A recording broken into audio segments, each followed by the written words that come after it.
Hello and welcome back to another episode of Raven Television on Your TV Coach Co. My name is Chris Doyle. And my name's Rhea Dukowitz. And unfortunately, folks, this is our last show of the entire year. So, Chris, let's get started. What do we have up first? Well, first we zoom in on the Spring Planting Festival for our Indigenous program at Eastside Secondary School. So this is the Planting Festival. It's our annual Planting Festival. It happens every year. And it's a place where we can showcase some culture and the kids can have some fun and we get out here for the half a day. So somebody here coming here who never had exposure to Mohawk culture before is the seed song. So behind me here you can see that they're doing the seed songs, and we brought in some girls from the territory to do that for us. And those songs are something that's done at the Seeds Planting Festival at the Longhouse in the community. So the purpose of the event, I believe, would be was just to showcase our culture and to bring everybody together. Yeah, so we had lacrosse, 2 different stations of lacrosse. One is the hardest shot and see who can shoot us the hardest. And the other one is a skills competition where you see how you are with your catching and throwing and passing skills. As well as one of the other things is the watermelon seed spitting competition. So this year we had a hard time finding watermelons with seeds because GMO is really working really well across the world. So this year we used pumpkin seeds. So we bought some dried pumpkin seeds and did a pumpkin seed spitting competition. I believe 86 is the top dog, and that would be Jared, and he's not nearly as fast as the kids from last year, Noah Brandt and Dakota Brown. And our seed spitter competition, the best spitter this year would be Mr. Myers, spit 7 meters, which is pretty far. So one of the other big event that we do is the Harvest Festival, which is similar to this but held inside, where we focus on harvesting, like different things that we do at the harvest time, and talking about corn and the importance of corn husks and making the dolls and those sort of things.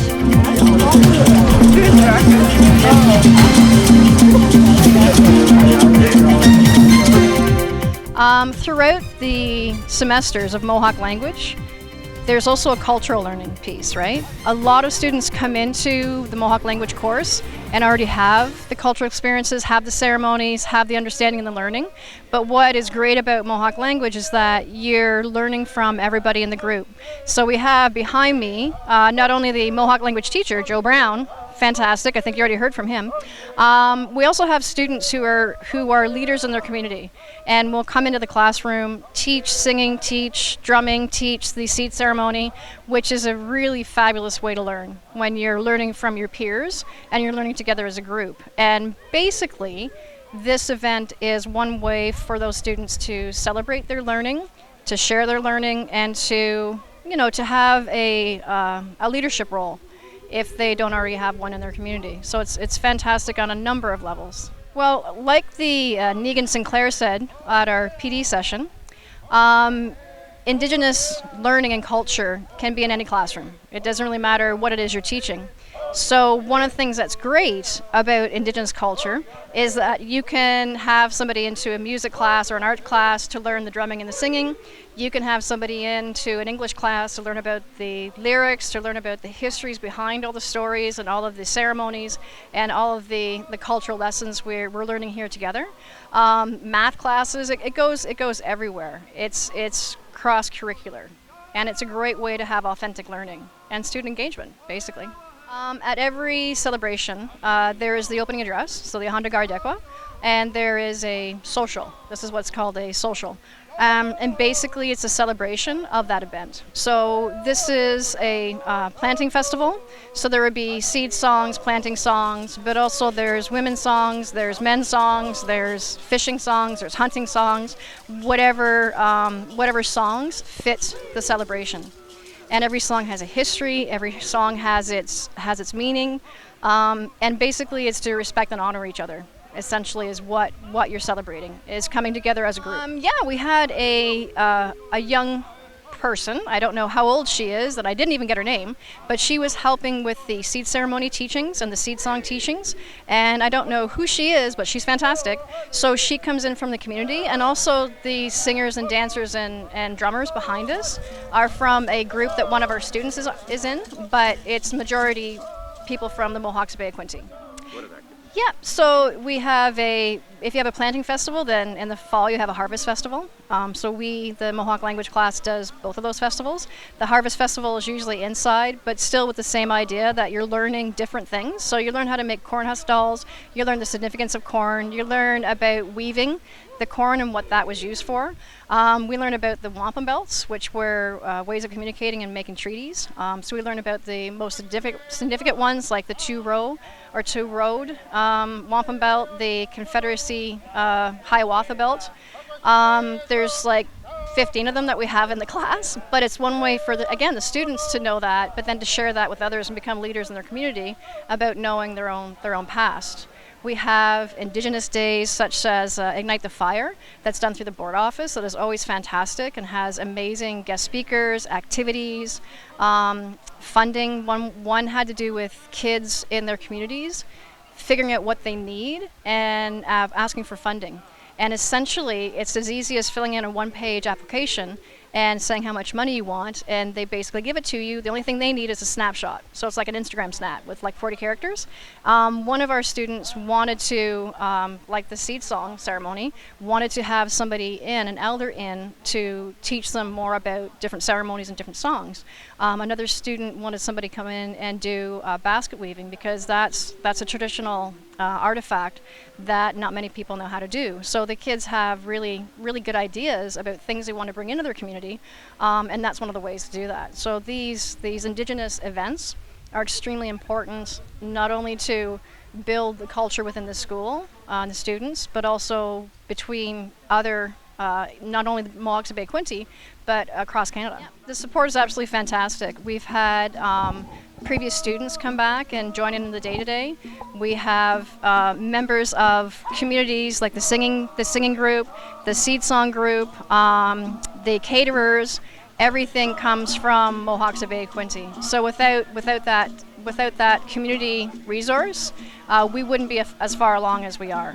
So it's a fantastic day, and we got lucky with the sunshine today, which is always a good sign. Thank you, Creator. And yeah, we're just having fun out here, learning new things. That was amazing. I know, Chris, I enjoyed the festival quite a bit. Now, for our next segment, we are going to hand it over to Mr. Manderville to give you a tour of Eastside Secondary School. Hello, everyone. I'm Mr. Manderville, Ken Manderville, and I'm a very proud principal here of Eastside Secondary School. We've had a fabulous year, the year 2018-2019, the inaugural year of Eastside Secondary School has been a great year, and I'm really excited about coming back next year, and I'm really excited about things winding up as we go toward our end-of-year celebrations and, of course, toward our final exams.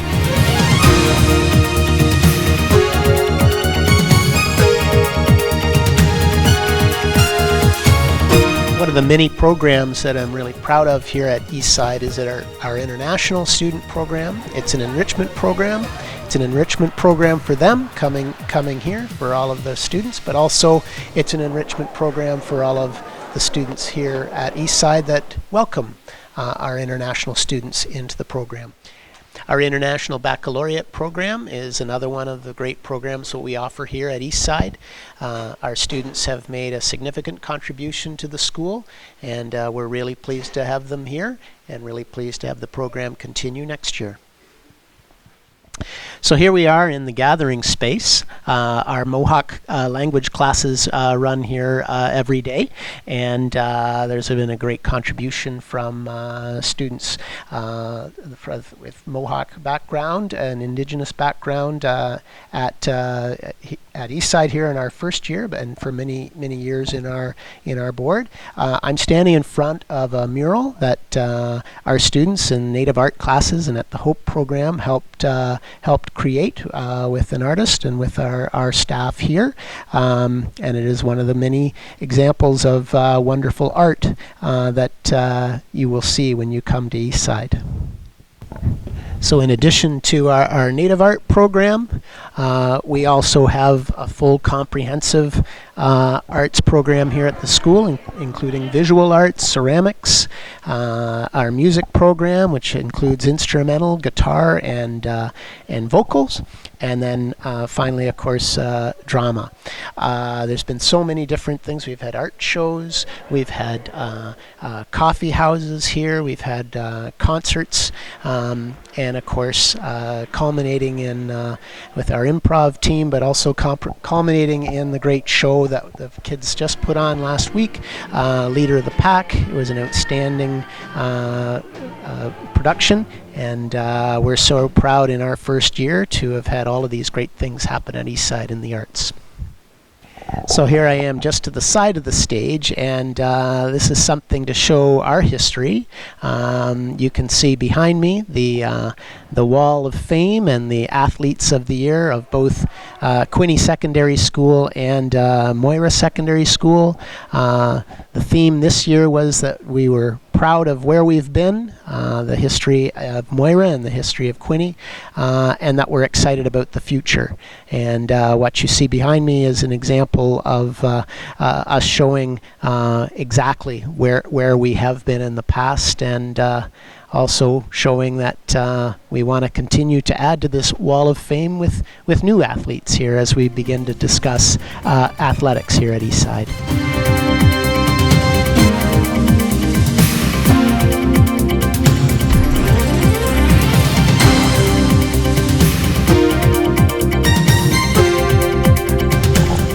So I hope that you've enjoyed a small tour of all of the accomplishments of Eastside this year. I think it would be fair to say that it's just a snapshot. There's so many more things and so much more that we've accomplished this year that doesn't come out in this video, but it's a good start. We've had a great year, and I know I was pretty nervous in August of how the school year would go, but it's been really a wonderful start to Eastside in our inaugural year, and the people I need to thank for that are our wonderful students and our outstanding staff and the community volunteers that make this place hum and make it a wonderful place to be. Thank you.